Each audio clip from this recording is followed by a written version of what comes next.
in the right way. It has to be honest. I cannot, from a loss, make my life and the lives of those around me unworkable. By the way, my people, I keep thinking that we only recover because of others. We have to take a back seat.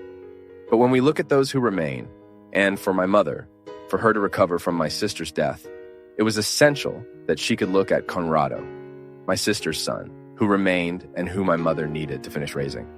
And my mother saw in that boy a reason to live. So we need to discover what the other left us, what my son left me. That can be a starting point for my recovery. My people, there are no magic formulas. What worked for my mother may not work for you, but what worked for her may work for you. I'm not saying it's a rule that all mothers will face loss in the same way. What I'm saying is that there are elements that are the same in the organization of grief. This is what psychology teaches us. Every time we lose someone, when we need to deal with the absence of someone, we have to find a starting point that can help us resume life. And usually this starting point is directly linked to the life of the one who left. Now, my dear, the process is yours. The struggle is yours. We want to help you. We want, with this word, perhaps to put a new meaning in your life. But I am sure that if you seek to go without God, He will not abandon you. My mother is a woman who teaches me this all the time. God is part of my mother's life. All the time she talks about Him. She lives from Him. All her hopes are placed in Him. Pray about your pain, without magic formulas, without ready-made formulas. Tell God everything that is in your heart. Talk about your grief, your despair, your difficulty in accepting this fact. I'm sure God will not leave you helpless. I'm sure God will give you the necessary comfort. And gradually, through your own effort as well, coupled with divine grace, you will have the grace to find the path to joy again. You may never be the woman you were before your son's passing, but who knows?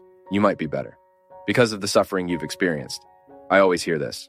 Father, I will never be the same person again, but let this new person who is emerging be better than the one who was there before. I believe that no one should die in vain. Such suffering cannot be in vain.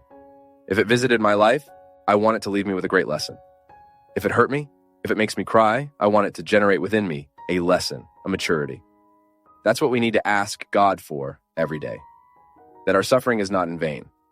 That when it passes through us, it provokes in me, in you, a new person, but a better person, so that we may have the grace to say, after that pain, I was never the same, but for the better. So there are people, for example, I know a mother who had a son brutally murdered, who lost his life brutally. And after her son's death, she had to create a group. She had a collective therapy group of mothers who lost their children in the same way.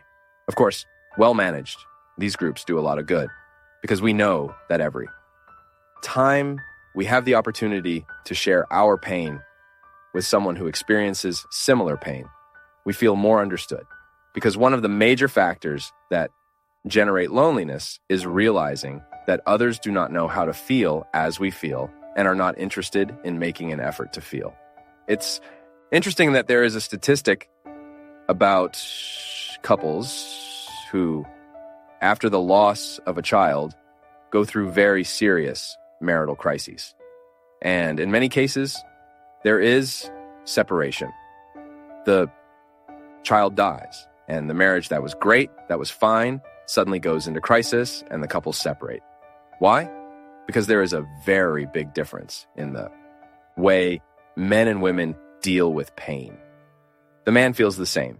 He deeply feels the pain of losing a child, but it is very different from the way the woman feels. The man has an easier time resuming life, starting over. So the woman often sees this as an affront to the pain she feels.